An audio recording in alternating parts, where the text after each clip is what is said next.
বন্ধুরা, আকর্ষণীয় পাখাবিষ্ট এই প্রজাপতি দেখতে কতই না সুন্দর। এই সুন্দর রং বেরঙের প্রজাপতি সাথে আমাদের খেলতে ইচ্ছে করে এবং এদের দেখলে ধরতে ইচ্ছে করে। প্রজাপতি তার সুন্দর রঙিন পাখা মেলে কোথা থেকে কোথাও উড়ে যায় তা জানাই হয় না। কেন তারা এত ব্যস্ত? প্রজাপতি সারাদিন কি এমন কাজ করে? বন্ধুরা, আজ আমরা জানব প্রকৃতির অপরূপ নিদর্শন, প্রজাপতির অজানা জীবন কাহিনী। সাথে রয়েছি আমি মোহাম্মদ জাকির হোসেন। আপনারা দেখছেন অজানা বিজ্ঞান বিডি। বন্ধুরা, মাঝে মাঝে আমরা কিছু শুঁয়োপোকা দেখতে পাই। এদের সারা শরীরে আঁশতারা ঢাকা থাকে। আমরা এদের দেখলে অনেক সময় ভয় পাই, কখনো কখনো এদেরকে আমরা মেরেও ফেলি। কিন্তু ওরা আলাদা কোনো প্রাণী নয়, ওরাই বড় হয়ে একদিন প্রজাপতিতে পরিণত হয়। বন্ধুরা, জীববিজ্ঞানের ভাষায় এই পরিবর্তনকে মেটামরফোসিস বলে। বন্ধুরা, এই ভয়ঙ্কর প্রাণীটি কীভাবে প্রকৃতির অপরূপ নিদর্শন প্রজাপতিতে পরিণত হয় তা জানতে এই ভিডিওটি শেষ পর্যন্ত দেখুন।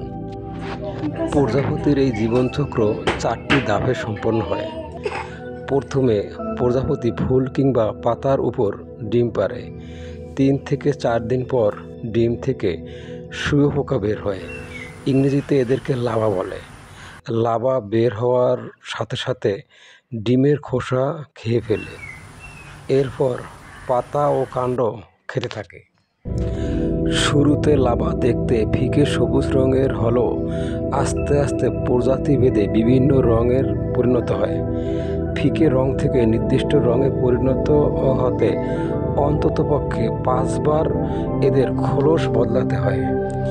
এইভাবে 10 থেকে 14 দিন পাতা ও ফুল খাওয়ার পর লার্ভাগুলো সাধারণত খাদ্য গ্রহণ বন্ধ করে দেয়।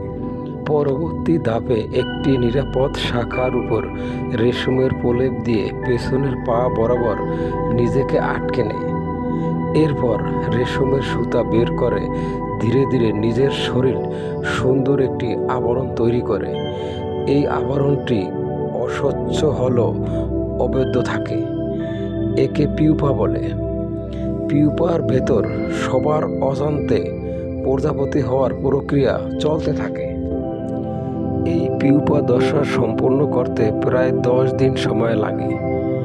এরপর পিউপা থেকে একটি অপরূপ সুন্দর প্রজাপতি আস্তে আস্তে বের হয়ে আসে। প্রথমে প্রজাপতি ডানাগুলো নাড়াতে না পারলেও অল্প কিছুক্ষণের মধ্যেই ডানার সক্রিয়তা ফিরে আসে এবং এক অপরূপ সৌন্দর্যের ডানা মেলে প্রজাপতিগুলো আকাশের উদ্দেশ্যে উড়তে শুরু করে। এভাবে ডিম পাড়ার পর থেকে একটি প্রজাপতিতে পরিণত হতে কতই না কষ্ট করতে হয়। বন্ধুরা, ভিডিওটি ভালো লাগলে চ্যানেলটি সাবস্ক্রাইব করার জন্য অনুরোধ রইল।